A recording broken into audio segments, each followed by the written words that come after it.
सरकार की कहाँ चूक है?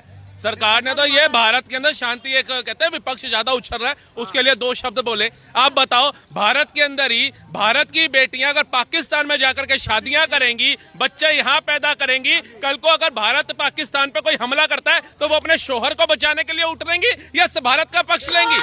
आप बताइए, वो अपने बच्चों के बाप को बचाने के लिए उतरेंगे या भारत का पक्ष लेंगी? आज जो कश्मीर के अंदर आतंकवादी हमला हुआ, जब मोदी सरकार ने राष्ट्रपति शासन लगाया हुआ था, उन्हें पता था कश्मीर की स्थिति अभी ठीक नहीं है, राष्ट्रपति शासन को बढ़ाया जा रहा था, तो कौन सा विपक्ष था जो सुप्रीम कोर्ट गया था इलेक्शन के लिए? किसने कहा था लोकतंत्र की हत्या हो गई? किसने कहा संविधान खतरे के अंदर है? किसने कहा ईडी सीबीआई सब बिक चुका है? किसने देश का माहौल खराब किया? और जब वहां पर इलेक्शन हुआ, सरकार चुन के आती है, उसके 2 महीने बाद ही ये कांड हो जाता है। वहां पर हिंदुओं को चुन चुन कर धर्म पूछ के मारा जाता है। ला इलाहा इल्लल्लाह मोहम्मदुर रसूलुल्लाह अगर आप बोल पाओगे तो आपका जीवन बख्शा जाएगा, नहीं तो आपको सिर के ऊपर गोली मार दी जाएगी।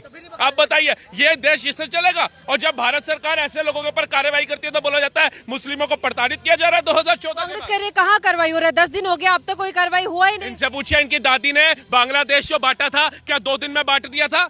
93,000 सैनिकों ने जो आत्मसमर्पण किया था, 1.5-2 महीने तक युद्ध चला था, तब जाकर के किया था, एक दिन में नहीं कर दिया था। लादेन जो बिल्डिंग में घुस गया था अमेरिका की, क्या ओबामा ने दूसरे दिन जाकर के वहां पे हमला बोल दिया था लादेन को मारने के लिए? बताइए, भारत के हर एक राज्य में बम फट रहे थे, कांग्रेस ने कितनी जल्दी फैसला लिया था? आप बताइए। है हमास के साथ जो युद्ध चल रहा है इजराइल का, इजराइल के आगे हमास टिकता है? फिलिस्तीन टिकता है? लेकिन कितने 3 से 6 महीने हो गए अभी तक चल रहा है। यूक्रेन रूस का युद्ध चल रहा है, रशिया के आगे कौन है? 5,000 से ज्यादा उसके बाद परमाणु शक्तियां, और यूक्रेन के पास एक भी नहीं है। फिर भी 3 साल से हम देख रहे हैं युद्ध चल रहा है। खत्म कर दिया, एक प्रोटोकॉल होता है। ये 140 करोड़ आवाम जो जनता है ना, इसको भी नरेंद्र मोदी ने देखना है। नरेंद्र मोदी प्रधानमंत्री है, किसी क्षेत्र के निगम पार्षद नहीं है कि सीवर का ढक्कन हट गया और बदलवाना है उनको पकड़ लोगे। उन्होंने इंटरनेशनल मुद्दे देखने हैं, और जौन सी भाषा में वो समझ सकता है उसको उस भाषा में समझाया जाएगा। हमारी जल सेना हो, वायु सेना हो, थल सेना हो, तीनों को छूट दे दी गई है। कम से कम अपने प्रधानमंत्री पे यकीन रखो। जिसके कहने पे तुमने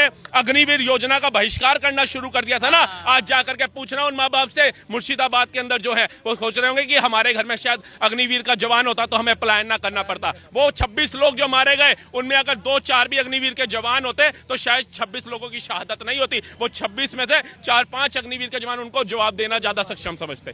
किन्होंने विरोध किया? हर एक चीज का विरोध विपक्ष करता है भारत के अंदर। है नोटबंदी हुई, कह रहे उससे भारत का क्या फायदा हुआ? जो नकली करेंसी पाकिस्तान छाप रहा था, कंगाल हुआ नहीं हुआ? ये तो कहते हैं हमारे घर में बच्चा हो गया, उसको नवरत्न तेल लगाओ और दौड़ना शुरू करा दो। क्या बच्चा पैदा होता ही दौड़ने लग जाता है? योजना कोई भी आए, इनको उसी समय पहले उसका उपाय चाहिए कि इसका फायदा क्या होगा। एकदम तुम्हारे सामने सारे पत्ते खोल दे। अब सेना ने क्या